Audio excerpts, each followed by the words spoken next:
also ignore where they started from and how, I mean, that has everything to do with everything. If I gave Thomas Edison blunt tools, wooden sticks, and said, here, invent the light bulb. Well, here's a pile of wooden sticks and some tissue paper and a banana peel.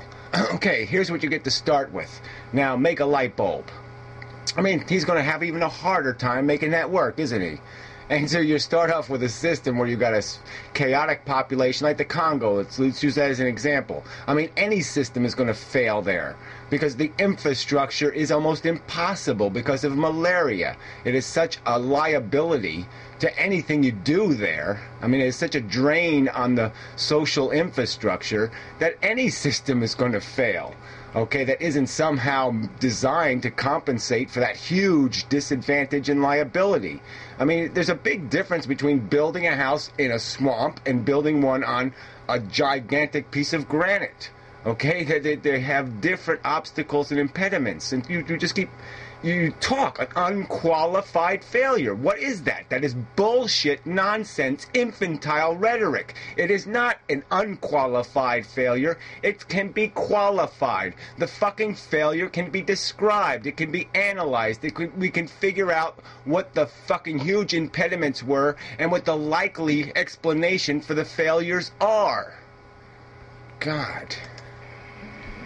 So as a socialist in the 1980s, I was watching all this and asking myself, just where the hell is this working? Surely we ought to be able to point to an example somewhere of socialism delivering the goods. Yeah, well, and capitalism was delivering the goods how? We could see its exploitation. We can see where it came from. We can see slavery. We can see the exploitation of immigrant labor. We can see the sweatshops of the early 1900s. It's not fucking difficult to see its liabilities and failures. I mean, it's engineering, Remy. It is more complicated than just saying, well, why isn't it working? You have to do a little more than that. It takes more than that. Somewhere in the world, we ought to be able to point to an example of socialism delivering at least the levels of economic prosperity that we're accustomed to. Of socialism... accustomed to? Prosperity we're accustomed to. So it doesn't matter how you acquire the prosperity. It doesn't matter about the history or the dynamics that you're living on, the advantages you're living on. As long as you're accustomed to them. That's the standard. Okay, so it doesn't matter if you've lived off of eating other people's flesh. As long as you're accustomed to it and you've succeeded at doing it, it doesn't matter. It's okay. That's the new standard now. Okay, that's the standard we'll judge any other system by, because we had traffic laws where it was okay to run over pedestrians. So hell, it was a lot more efficient because we didn't have to waste time stopping and doing all that crap.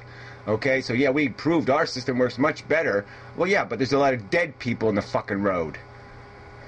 Delivering at least the same respect for civil liberties and the democratic freedoms that we take for granted.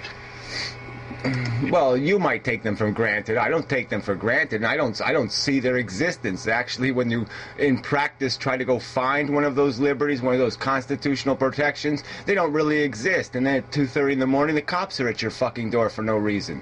Okay, that's what I see. That's my perception. So I'm not taking them for granted. I'm seeing that they don't really exist, and they never existed. It was a lie. It was a fraud. And I couldn't find any examples of that because, of course, they don't exist. And that's what finally led to my disillusionment with socialism. I gave up on Marxism pretty early on, for intellectual reasons as much as for any other. As a student of economics, I just couldn't abide its 19th century economic paradigm based on superstitions and dogmas like the labor theory of value. This is so funny. Okay, so he's a student of economics, and he doesn't believe that labor creates value, that human work creates the value in our economy. 99.99% of it. He doesn't believe that human work, it creates value. He believes that somehow a rich fuck putting $700 in his wallet and then, waiting a year and pulling out $900, somehow that theory makes more sense to him, okay? And that some little piss on, some little product of the rich bastard, some little whatever it is, the little spawn of the rich who never do a day's work in their life, that somehow they are incredibly productive, that they're creating a huge amount of wealth and prosperity for us all because they're creating jobs with their legacy money. I mean, bullshit. So some student you are. A student of what? It's nonsense, bullshit, propaganda. That's what you were, a student of. A student of propaganda. And it's completely, if you want to pick on Marx, go ahead. I've known no love affair with Marx. It was more poetry than it was fucking engineering. But the one thing you can't pick on is the goddamn labor theory of value. Labor creates all value. The only way you acquire wealth, okay, ownership, you're ripping a piece of surplus out of a laborer. You're stealing his productivity. That's the way you make money, is by stealing the value from the worker. Or the so-called theory of surplus value. By the way, the hairy one has been making videos lately embracing both of those dogmas. Yeah, dogmas. Why don't you demonstrate how they are dogmas? What's your alternative theory of value? Okay? I mean, it's just so stupid. There's nothing else there's no other way to make money, okay, than to exploit a worker if you don't plan on working yourself. And of course, it didn't help that wherever states have taken Marxism as their guiding philosophy, the result has been tyranny, universally, without exception. Universally, without exception, except later you're going to say, but that doesn't include the European models and this and that and that. Whatever. We can say we were tyrannical. We had slaves, you dumb fuck.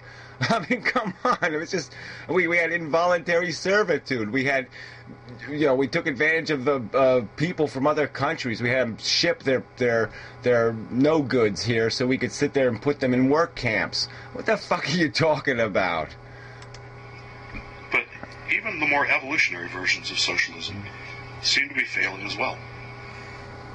So, great text. Which ones are those? I mean, Castro's still there. We've been on his ass for what? More than 2.5 decades, 3 decades? On his ass, just trying to nudge and poke and drill a hole in his boat.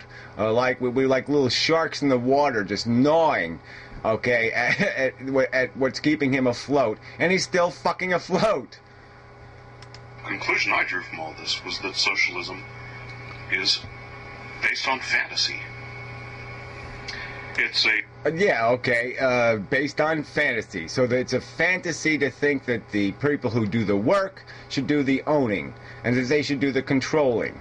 Okay, and that there should be some sort of coalition between the consumer and the worker, and that we really don't need the rich fucking owner. We don't need the slave owner to get the value out of the field and to distribute it in some kind of rational manner. Yeah, right. It's a very attractive fantasy. I mean, so many people, yourself included, I think, continue to have a kind of sentimental attraction to the rhetoric and the ideals of socialism, despite all of the evidence. All of the evidence, again, all of the evidence. So there's been some failed experiments in this dynamic of getting, herding cats, herding humans. Okay, we haven't been able to herd the humans right yet. All right, but we have 10,000 years, well, whatever, 6,000 years of recorded history of humanity, and we see lots of failures. We see some successes, and their only failure was they didn't build an army to keep themselves from getting annihilated by a bunch of greedy fucking religious nuts. But beyond that, I mean, this is not a simplistic dynamic. It's a very complex dynamic. This isn't Tinker Toys or Lincoln Logs. I mean, this is real hard engineering. Okay, making systems work and creating protections against failures and making them fail safe and making sure some dynamic doesn't get out of control. It's fucking not simplistic bullshit, and that's the way you want to make it simplistic, and it's not simplistic. Selfishness does not work as a cornerstone of civilization. What works is engineering. Everything good we get out, we have extracted in our existence existence has been extracted by engineers, by people doing the hard work, doing the experiments, dealing with the real physical realities, not with the fantasies, not with the rhetoric, not with the simplistic black and white nonsense arguments.